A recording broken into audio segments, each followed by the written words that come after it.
വാർദ്ധക്യത്തിന്റെ അനുസരണക്കേടുകൾക്കിടയിലും കുതിരയെ വാങ്ങി സ്വന്തമായി കുതിരവണ്ടിയും നിർമ്മിച്ച ഒരു കർഷകൻ.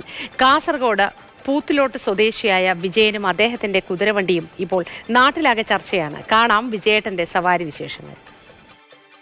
പണ്ടെപ്പോഴോ പഴനിയിൽ പോയപ്പോൾ കയറിയതാണ് കുതിരവണ്ടി.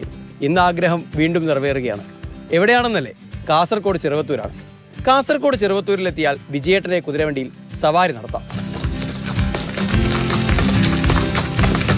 കുളമ്പടിച്ചോടുന്ന ഈ മിടുക്കനാണിപ്പോൾ പുത്തിലോട്ടിന്റെ താരം. പ്രവർത്തികളിൽ മാത്രമല്ല ഈ കുതിരക്കുട്ടൻ താരമായി മാറുന്നത്. അവന്റെ പേരും ഒരു തലൈവർ ചിത്രത്തിൻ്റെതാണ്. മലേഷ്യയെ വിറപ്പിച്ച രജനിയുടെ ഗാങ്സ്റ്റർ അവതാരം കബാലി. ഏറെ നാളായി വിജയന്റെ സ്വപ്നമായിരുന്നു സ്വന്തമായൊരു കുതിരയെന്നത്. കാത്തിരുന്ന് കാശ് കയ്യിൽ വന്നപ്പോൾ വാഹനം വാങ്ങാനെന്ന് വീട്ടുകാരോട് പറഞ്ഞ് നേരെ പാലക്കാട്ടേക്ക്.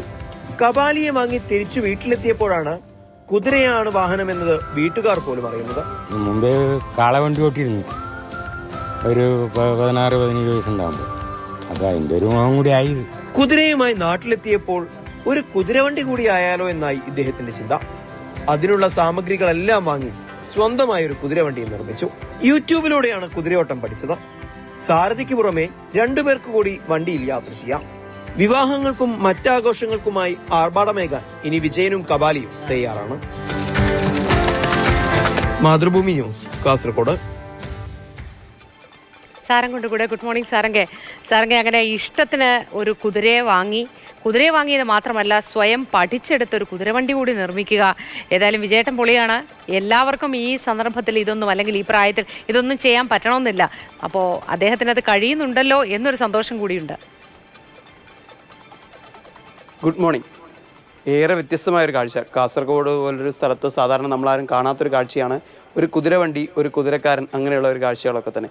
സാധാരണ കൗതുകത്തിൻ്റെ ഭാഗമായി, വിനോദസഞ്ചാരത്തിൻ്റെ ഭാഗമായിട്ടൊക്കെ സാധാരണ നമ്മുടെ ബീച്ചുകളിലും മറ്റ് ടൂറിസം കേന്ദ്രങ്ങളിലൊക്കെ കുതിരകളെ കാണാറുണ്ട്. പക്ഷേ ഇതങ്ങനെയല്ല. ഒരാളുടെ കർഷകനായിട്ടുള്ള വിജയൻ ചേട്ടൻ്റെ അരുമയായിട്ട് ആ കുതിരയെ വളർത്തുന്നു. കുതിരയ്ക്ക് കബാലി എന്നാണ് പേര്. ആ പേര് വിജയേട്ടൻ ഇട്ട പേരല്ല. വിജയൻ ചേട്ടൻ പാലക്കാട് നിന്ന് കുതിരയെ മേടിച്ചു വരുന്ന സമയത്ത് തന്നെ കബാലി എന്നായിരുന്നു കുതിരയുടെ പേര്. അപ്പോൾ രജനി ആരാധകൻ കൂടിയാണ് ചെറിയ രീതിയിൽ വിജയേട്ടൻ. അപ്പോൾ അതുകൊണ്ട് ആ പേര് നിലനിർത്തി. അപ്പോൾ ഒരു സ്പെഷ്യാലിറ്റി കൂടിയാണ്. രജനി ആരാധകർക്കൊക്കെ ഒരു പ്രത്യേക സ്നേഹമുണ്ട് കബാലി എന്ന കുതിരയോട്. അങ്ങനെ വരുന്ന സമയത്ത് വളരെ വ്യത്യസ്തമായിട്ടുള്ള, സാധാരണ ഒരു കർഷകനായിട്ടുള്ള ഒരാളായിരുന്നു വിജയൻ ചേട്ടൻ. പക്ഷേ ഒരു പ്രായം കഴിയുമ്പോൾ നമ്മൾ പറയല്ലോ, ഈ വാർദ്ധക്യത്തിലാണ് രണ്ടാമത്തെ ബാല്യം എന്നൊക്കെ. അപ്പോൾ അത്തരത്തിലൊരു പ്രായത്തിലേക്ക് എത്തുന്ന സമയത്താണ് വിജയേട്ടന് വ്യത്യസ്തമായിട്ട് എന്തെങ്കിലും ചെയ്യണം എന്നുള്ളൊരു കാഴ്ചപ്പാടിലേക്ക് എത്തുന്നത്. അങ്ങനെ ഒരു സമയത്ത് കേരളത്തെ അങ്ങനെ ആരും പരീക്ഷിച്ച് ജയിക്കാത്ത ഡ്രാഗൺ ഫ്രൂട്ടിൻ്റെ കൃഷി ചെയ്തിട്ട് അദ്ദേഹം ആദ്യം തന്നെ 100 മേനി കൊയ്യുന്നുണ്ട്. പിന്നെ അതിനുശേഷം ആടിൻ്റെ കൃഷി ആരംഭിക്കുന്നു. അതിനിടയിലാണ് സിനിമകളും മറ്റുമൊക്കെ കണ്ടിട്ട് വിജയേട്ടന് കുതിരയോടുള്ളൊരു താല്പര്യം വരുന്നത്. അങ്ങനെ കുതിരയെ മേടിക്കണം എന്നുള്ളൊരു ആഗ്രഹമൊക്കെ വരുന്നു. അങ്ങനെ പണമൊക്കെ സൂക്ഷിച്ച് എടുത്ത് വെച്ചിട്ട് പിന്നീട് വീട്ടുകാരോട് പറയണം, തൊഴിലിൻ്റെ ആവശ്യത്തിനായിട്ടൊരു വാഹനം മേടിക്കണം, പാലക്കാടേക്ക് പോകുന്നു എന്ന് പറയുന്നു.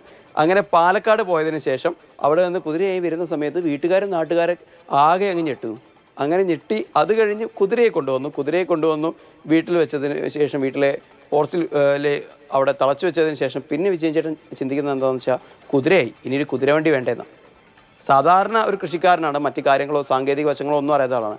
പക്ഷേ വിജയൻ ചേട്ടൻ എന്ത് ചെയ്തതെന്ന് വെച്ച് കഴിഞ്ഞാൽ, കുതിരവണ്ടി ഉണ്ടാക്കാൻ മറ്റേതല്ലെങ്കിൽ നമ്മൾ പാലക്കാടോ തമിഴ്നാട് പൊള്ളാച്ചി പോലുള്ള സ്ഥലങ്ങളിലോ അല്ലെങ്കിൽ പഴനിയിലൊക്കെ പോകേണ്ടി വരും. അതൊന്നും പറ്റാത്തത് കൊണ്ട് തന്നെ, സാമ്പത്തിക ബുദ്ധിമുട്ടുകളുള്ളതുകൊണ്ട് തന്നെ, ഉള്ള പണം കൊണ്ട് ആവശ്യം വേണ്ട സാമഗ്രികളൊക്കെ തന്നെ മേടിച്ചുകൊണ്ട് വിജയേട്ടൻ സ്വന്തമായി വെൽഡിംഗ് പഠിച്ചെടുത്തുകൊണ്ട് ഇത്തരത്തിലൊരു കുതിരവണ്ടി ഉണ്ടാക്കിയെടുത്തു. വിജയേട്ടന്റെ ആ മനസ്സിനാണ് സാരംഗെ വലിയ സല്യൂട്ട് നമ്മൾ കൊടുക്കേണ്ടത്.